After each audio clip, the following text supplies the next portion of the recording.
So today we're going to talk about how to burn your belly fat extremely fast. Okay.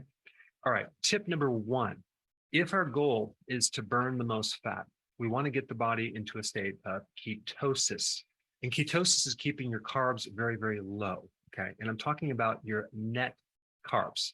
Net carbs are the total carbs minus the fiber carbs. And there are certain carbs that you don't count as a part of a ketogenic plan. And those are the leafy green salads. But we don't count those carbs because we want to include those carbs because of the amount of potassium, magnesium, vitamin C, and a lot more nutrients, including the phytonutrients. So salads, even though they're mostly carbohydrate, they're the type of carbohydrates that are not going to be a problem. They're not going to raise insulin. So if you have a large salad, you're eating a lot of fiber that, even though it's a carbohydrate, it won't trigger insulin. So fiber and fat are the two things that won't trigger insulin. And this is why you want to put olive oil on the salad as a pure fat. So that way we don't trigger insulin as well.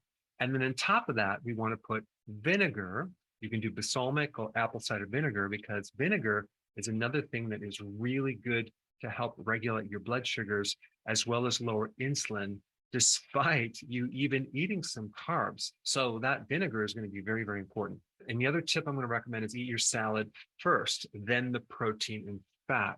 Because if you do it the other way around, eating your protein or fat first, you may not be hungry enough to finish the salad. And of course, I do recommend 7 to 10 cups of salad per day. It might seem like a lot, but when I talk about 7 or 10 cups, I'm talking about small handfuls. Okay, so it's not that much. Next thing is protein. The size of protein you need is between 3.5 ounces to 6 ounces, maybe 7 or 8, depending on your size. So if you're a male, you need the protein the size of the palm of your hand times 2. If you're a female, just have 1 serving of protein the size of the palm of your hand, just to keep it really, really simple. Of course, this is going to vary depending on your age, your metabolism, your activity level, if you work out, etc. It's also going to vary if you're going to do 2 meals a day or 1 meal a day.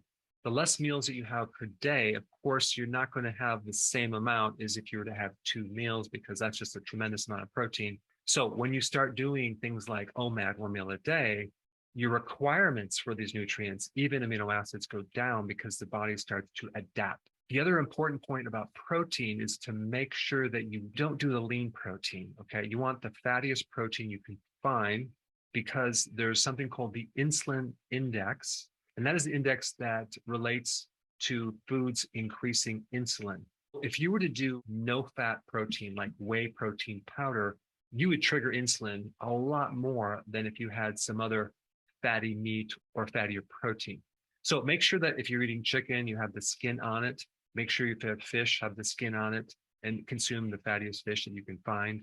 Like sardines are really good in their own oil versus just in water. And either eat a fatty steak or maybe hamburger with higher amounts of fat.